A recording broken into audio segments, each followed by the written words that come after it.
Hey y'all, welcome to the Coyote Trapping School Podcast, episode number 3. In this episode, we're going to talk a little bit about staking. So what are the different options for staking? What is staking? And so staking is anchoring your trap in some way. It doesn't necessarily, that's kind of one of the things that I've noticed and that you run into when you're getting interested in trapping or starting trapping. You can go to a hardware store and pick up, they've got traps there. Even Bass Pro Shop and Cabela sell traps, which they're a little bit better, but typically in those scenarios, you go to a hardware store, they sell traps. They maybe sell bait or lure, but they don't sell anything else that goes with your traps. And so you can kind of get off on the wrong foot by jumping in and then figuring out, I need some other stuff. This isn't all I need. And so I feel like stakes are one of those things, is that you've got to be able to secure your trap in some way when you set it. And there's some different methods, different options, and some things that may work better than others. A lot of that, again, as with so much stuff in trapping, is personal preference and what works well for you. And so that's what I rely on a lot of times. I've got I've used some different things. But, and so I've made some personal preferences based on my area. A lot of it depends on the ground conditions that you have in your area. So some of the kind of the old school methods, things that you could go by and that you'll read, depending on, you look at old magazines, and you'll hear, you may see guys talk about tying their traps to logs as drags, tying their traps to rocks or wiring their traps to rocks, stapling them or tying them to a tree. And when I say tie, I usually mean using like tie wire, not like rope or twine, but using some type of wire. Trapper's tie wire is pretty common. It's I think it's probably pretty much the same thing as like rebar wire. They sell it in a spool, and I'm out of it right now. I'm going to pick some up when we have our convention here in a month or so. But it's usually 14 gauge. Some places may sell 12 gauge wire. But and so this is just a little piece of it that I've kept around. But it's usually pretty easy, pretty pliable, pretty easy to work with. So you can wrap it, twist it, bend it. It's not super durable. You're not going to get multiple uses out of it. You're going to use it once, and if you go to torquing down on it, there's a good chance it's going to break. But that's kind of the old school methods. It's still definitely very applicable, especially depending on the traps that you're setting, to use a fence staple and hammer that thing into a log or a root or a stump.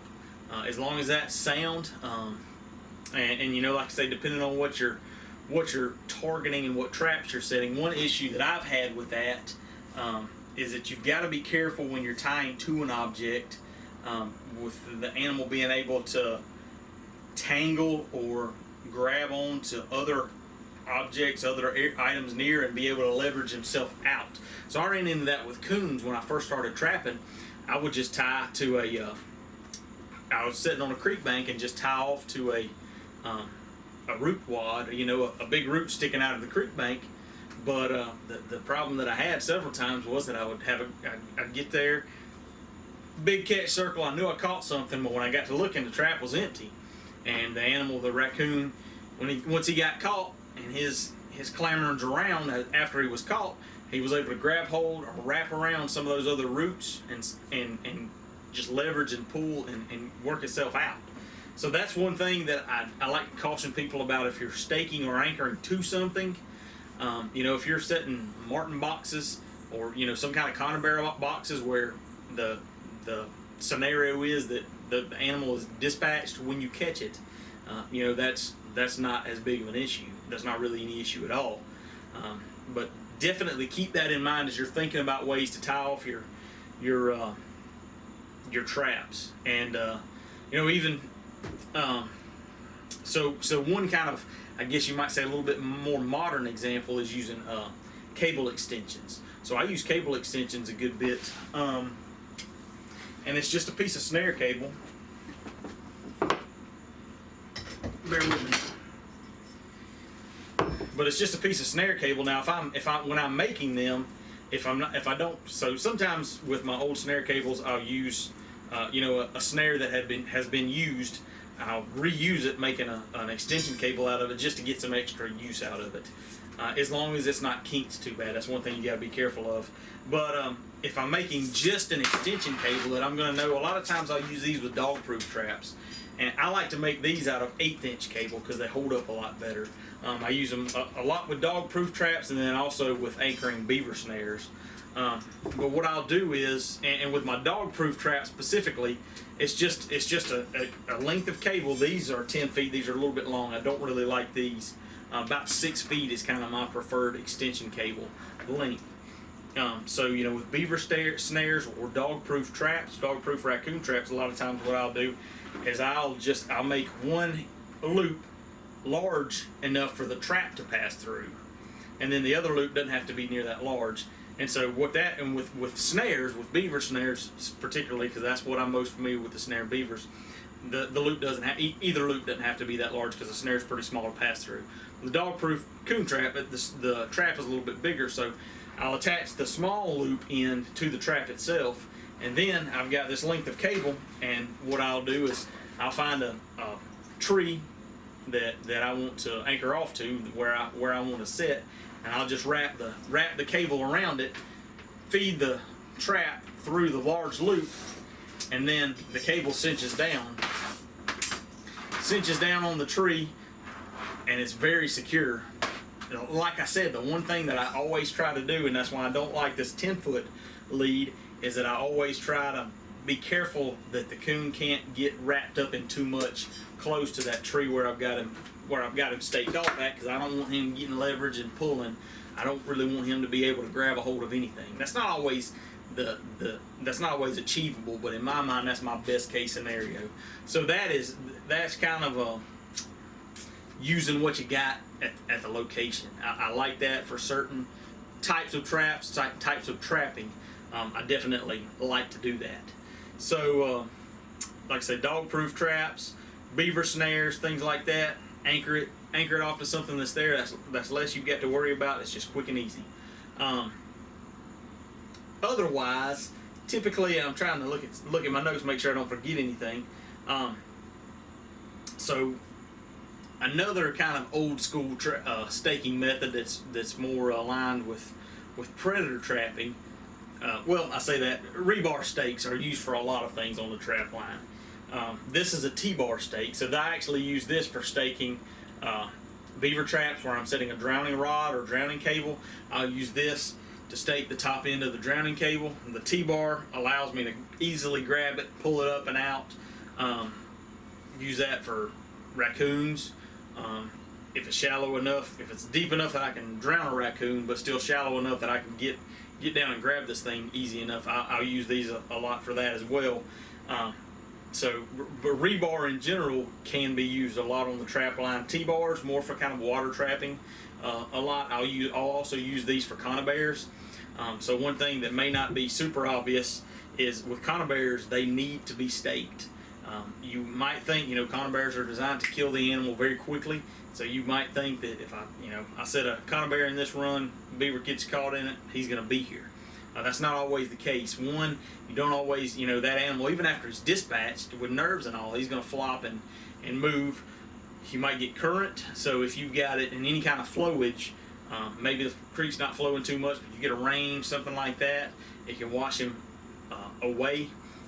You can have other animals that come in and mess with him, push him out of the way, whatever. And then one thing that is a very real possibility is you don't get a perfect catch. So you may get a leg catch, you may get a foot catch, you may get a tail catch. And in that case, obviously, the animal's going with your trap if you don't have it staked. So a lot of times I'll use conibear stands. And so I'll set my conibear, but those conibear stands, they'll have relatively small legs. So they're not a good option for staking. So if I can, I don't use chain on my conibears. I use about a 3-foot length of cable, and if I got something close enough, I'll wrap it around a tree limb or something like that. But otherwise, I'll use a rebar stake, a T-bar like this, shove it in the mud, and that works very effectively for holding them. You can use rebar for foothold trapping, so for predator trapping. To me, that's a little bit of an antiquated scenario or system now with all the earth anchors, the cable stakes, the chain stakes. But it is very effective. There's a lot of people that use it. Typically, you can get by with usually a lot smaller stake. So usually an 18 to 20 inch stake is a lot of times what gets used when you're land trapping and using rebar as staking. And they'll have a washer. The good ones will have a nut welded on the top of it to give you something good and solid to hammer on. That also prevents the swivel, obviously, from going up the stake. So and one of the things that you need to be careful of there is with those rebar stakes, they depending on how your ground conditions are, a single stake may not be strong enough to hold the trap, or depending on what swivel you're using. One thing that can happen when you're using a single rebar stake is that stake is hammered in, and typically my recommendation, if you want to use rebar for predator trapping, use longer chain on your trap itself. So what that'll do is that encourages, in my mind at least, encourages the animal to be pulling out away from the stake. I'm a big proponent. I like using short chains on my traps. The issue that you can have with short chains and rebar is if that animal doesn't have as big of an area to fight against and pull against, then he may wind up trying to pull up. And if he pulls up and he jacks that stake up a little bit, if you ever hear somebody talking about jacking a stake out and a coyote jacking a stake, this is what they're talking about. He pulls that stake up a little bit. Well, when he lets up just a little bit, that swivel is going to ride down, and it's going to get another bite. So if he jacks up again, if he tries to stand up or pull up, straight up, it's going to come up again. And as he lets off, that swivel is going to go down. And then as he pulls again, it's going to get another bite, and he can work that rebar out. One thing you can do to prevent that is use cross staking. So you'll take and you'll need a special end, a swivel or a stake end for that to go on the end of your trap chain. But you'll cross your stakes like this, and that can be useful in sand. If you can get by with cross staking, and you don't need as long of a piece of rebar. So the looser your soil is, typically the longer the piece of rebar that you need to stake those traps down with. You can get away with not using such a long piece of rebar if you cross stake. So you've actually got two stakes going in different directions, and that animal's pulling from the top of it, and so they kind of help to reduce the chance of losing that catch. So that's kind of the general gist of rebar. Very useful on the water trap line, although I should have got one, but I've got some fiberglass rods that I'm going to play a little bit with this season. I think the Meat Trapper has done some videos on using those fiberglass rods and using them as staking options, maybe for drowners and things. So I'm gonna play with that a little bit to just try, because they're a lot lighter, a lot easier to carry. They're a little bit longer. So we'll see how that works. But that segues on to my next scenario. Excuse me. I'm not used to talking this much, which you probably laugh at and call baloney as long as some of my videos get to be. But that moves on to our next scenario of what I think are better options in most cases for predator trapping, coyote trapping, setting dry land traps, and that's earth anchors. So my big issue with rebar is it's big, it's bulky, it's heavy. If you got them all in a bucket, ready to go on the trap line, invariably, whatever I've got rebar in, the bucket tips over and I got rebar all over the bed of the truck. I hate that. So I'm a big fan of earth anchors. And so all an earth anchor is it's a cable or chain anchor that the end is made to drive in the ground in such a way that it goes in relatively easy. But then once you pull your driver out, and that's the catch, is all these. So with rebar, you just hammer that rebar straight into the ground. With earth anchors, you need a driver, a separate driver.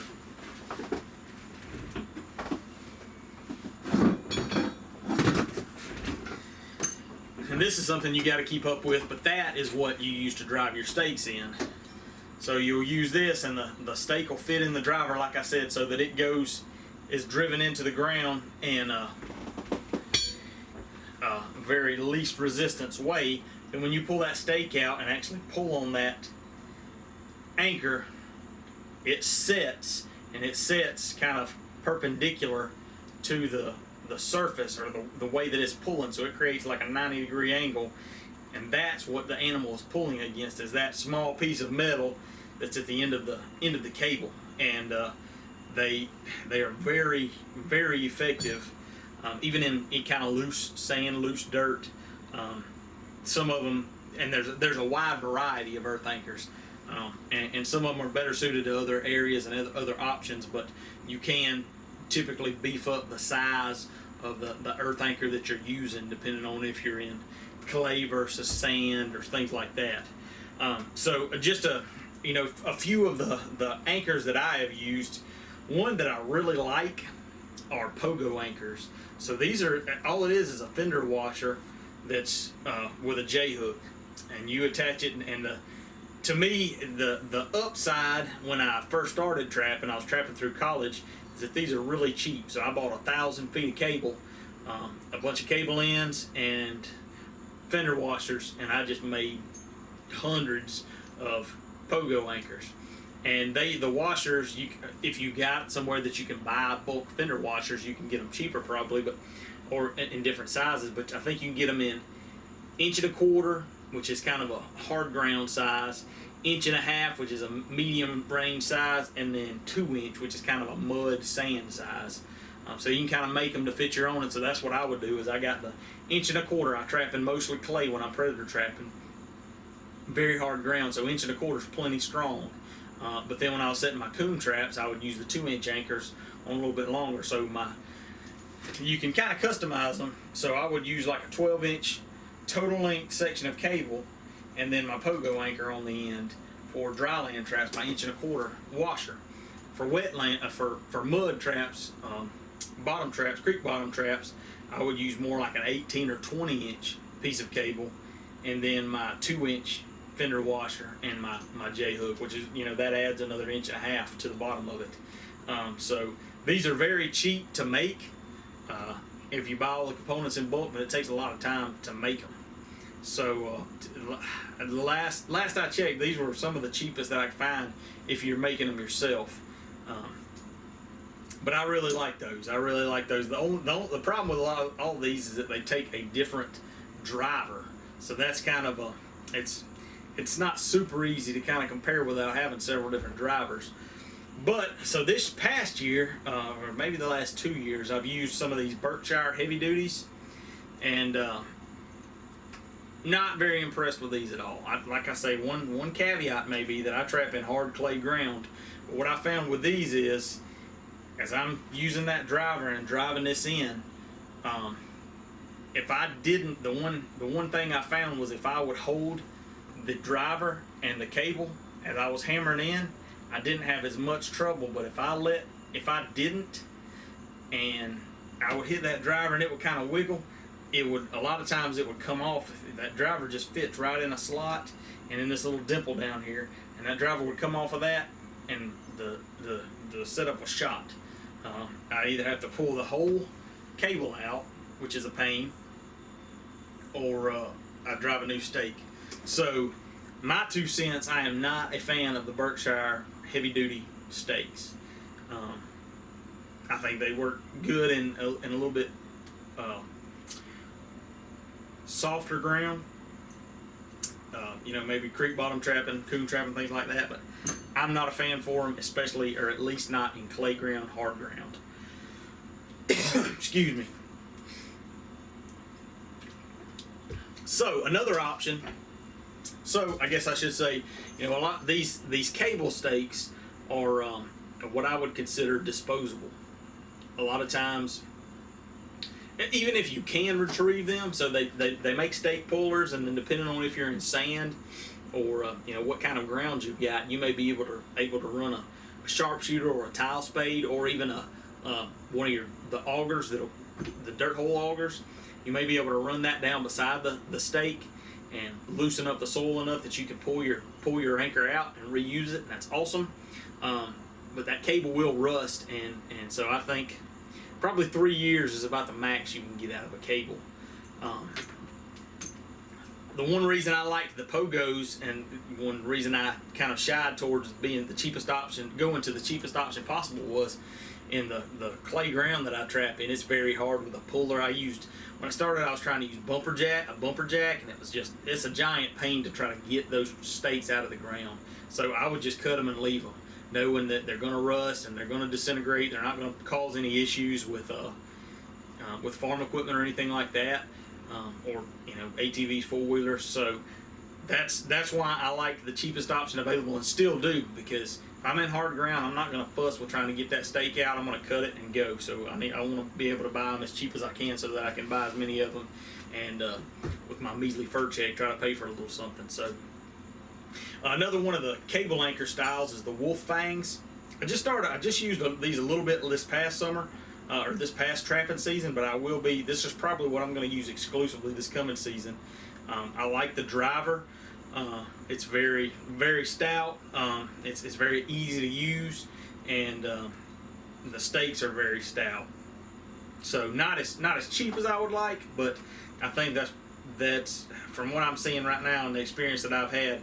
I don't really have the time to make a bunch of Pogos, so I think I'm probably going to use the wolf fangs. I really like those for this season.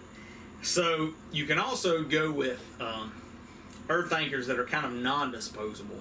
So and that's using chain on them. There's these bullet style anchors, and there's several different kinds. This is the IDS, or Iowa disposable stake, although I don't consider these disposable. They're cast, and even if you got them on cable, they're kind of expensive. These are the ones that I first started trapping with, and I didn't like leaving them in the ground. I used the bumper jack to try to get them out. And the Minnesota Trap Line Products makes basically the same style bullet, and there's the duck bills, and there's all kinds of other ones. But these are, to me, this is the ideal scenario if you're trapping in soft enough ground that you can retrieve your stakes or your anchors, because you never have to worry about buying more anchors. They're a little bit more investment. I mean, it costs you about twice as much. I'm pretty sure if you're buying the Minnesota brand, the Minnesota ones from Minnesota Trapline Products, the cables are right at $15 or $16, and then the ones with the chain on them are $30 or $31. So, but I think if you've got sandy ground or soft enough ground where you can retrieve these are the way to go. Like I said, you attach them to your trap. One reason I like these earth anchors in general is I like to get all my traps before I dye them, put all the anchors on them, and then go through and dye them and store them all together where they're ready to go. I don't have to worry about stakes and everything. My first round is all ready to go, dyed, and so that's one of the upsides with these, is you can attach them to your trap, and then you dye them right with your other traps, and they're ready to go. So like I said, you got to have an option, and they make a big like Minnesota Trapline Products makes a puller that's a big T-shaped kind of a square bar that's just using leverage. There's another one that's kind of like a pipe bender that you can use to pull the stakes. And then, like I said, if your ground's soft enough, just running a tile spade kind of right down along the edge of the stake, wiggling it back and forth, and then pulling on that trap. And a lot of times you can pull them out like that if you're in the right ground. So that's pretty easy and convenient. So I think that is about.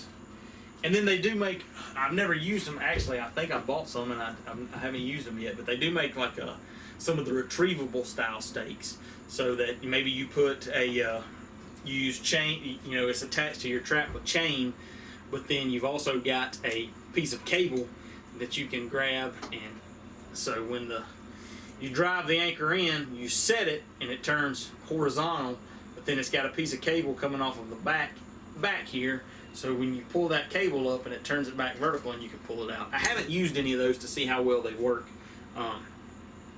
Honestly, it just seems like one kind of extra hassle and thing that get in the way, but maybe it's beneficial, maybe not, I don't know. So that is it other than drags. Let me go run and grab a drag right quick, and we'll talk about drags, and then that'll be it for the stake. Hang on one second. So drags are something that I've never given much thought to. You don't see a lot of people in the southeast using them because it is easy. You know, it's largely private land, and it's pretty easy just to stake a trap solid and go with it like that. So I've never had a need or desire really to mess around with drags. But this past season, I got thinking about the possibilities, and I've gotten questions about drags in the past, but I have been unable to answer them because I never used them. So I thought that might be something worthwhile for trying. It's not for a lack of good area to use a drag, because a lot of the South is pine plantations, and it's real easy to set a trap, and a lot of times you're setting a trap where you got a high likelihood of the trap or the drag getting entangled close to the set. So I used a handful of drags. I didn't have a whole lot of luck catching anything on them this year on the traps where I had drags, but a couple of things to keep in mind. They make several different styles. They make all kinds of different styles of drags. Some of them have kind of a swivel head on them, and then some of them are just fixed, but you'll see they've got a kind of a spike going up and a spike going down. That way, regardless of how the drag flips or lays, it'll still dig and it'll still catch. One of the big keys with drags is you need plenty of chain, because one of the things that you're relying on is if you've got a short chain, it's less likelihood that animal, as he's going and leaving the area, that he's going to wrap that chain around something, versus if you've got a long length of chain. So I run 10 foot of chain on these drags in addition to the foot that's on my traps now. So the idea of that is that if you want that chain, you want that animal as he's running, he makes an arc, that chain comes and catches around this tree and pulls that drag right up against the tree, and so hopefully that causes entanglement quicker, which lets the animal not get as far off, so that hopefully it's not as hard to track the trap and the animal down. So the upside of drags is that if you've got a really great set location, or if you put in a cubby set or something like that takes you a lot of time to construct, you don't want that thing torn up the first time you make a catch. So if you set with drags, a lot of times your set location will stay intact. So that's one of the upshots of drags.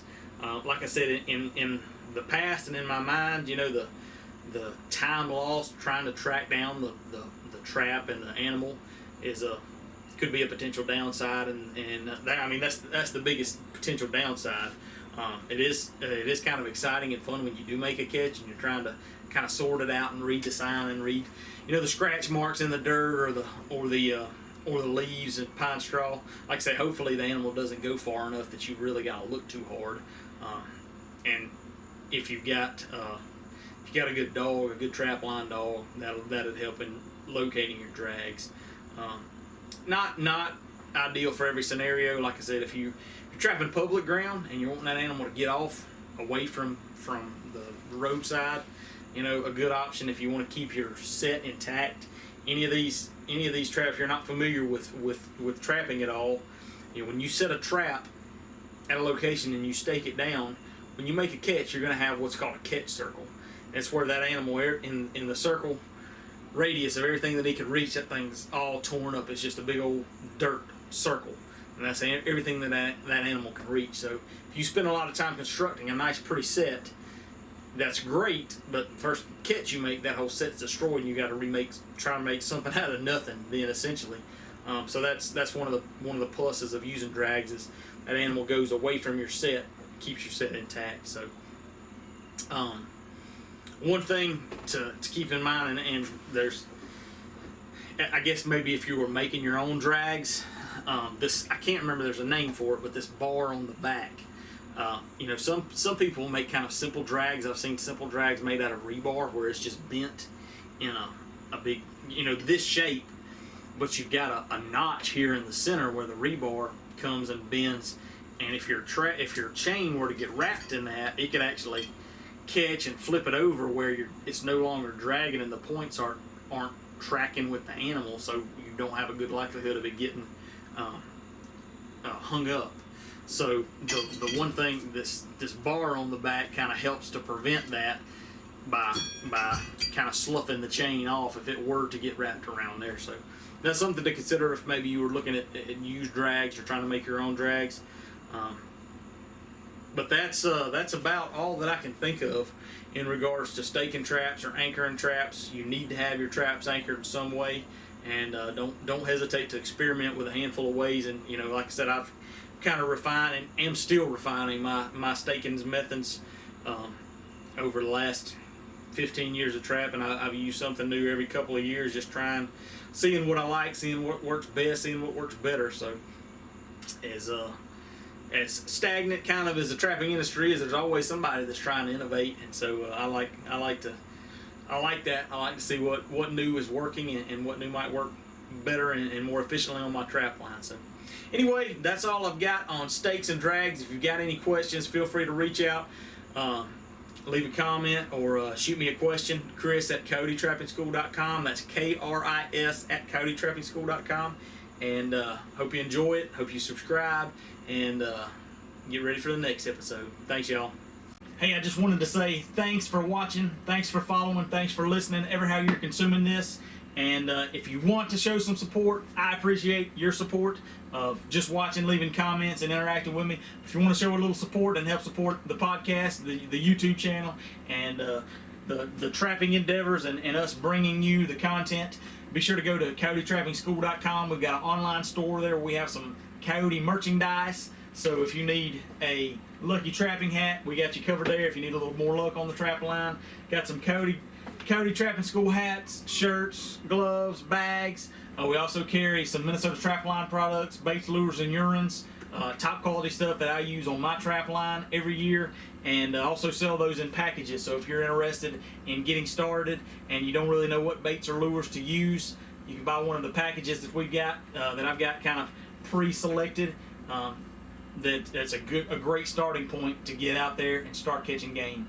Also, if you're new to trapping and want to learn more about it, want a clear, concise, and central location to learn how to do it, the Coyote Trapping 101 course that I put together takes you from start to finish, from the bottom up. So far, what gear you need, how to set a trap, where to set traps, and how to set your traps, and even what to do after you catch your animal, your coyote, skin it, marketing your furs, and all that. Like I said, all that's in one central location. If you're tired of trying to piece together and part together YouTube videos and forum comments and different things, go to this one central place. Soon we'll be adding different species: raccoon, bobcat, beaver, otter, fox, to try to make that a well-rounded trapping library, not just specifically coyote trapping, but if you're interested in trapping, that's the place that you can go to and watch the videos that you need when you need them on your time, and learn specifically how to get started trapping. So be sure that's also on the website at Coyote Trapping School.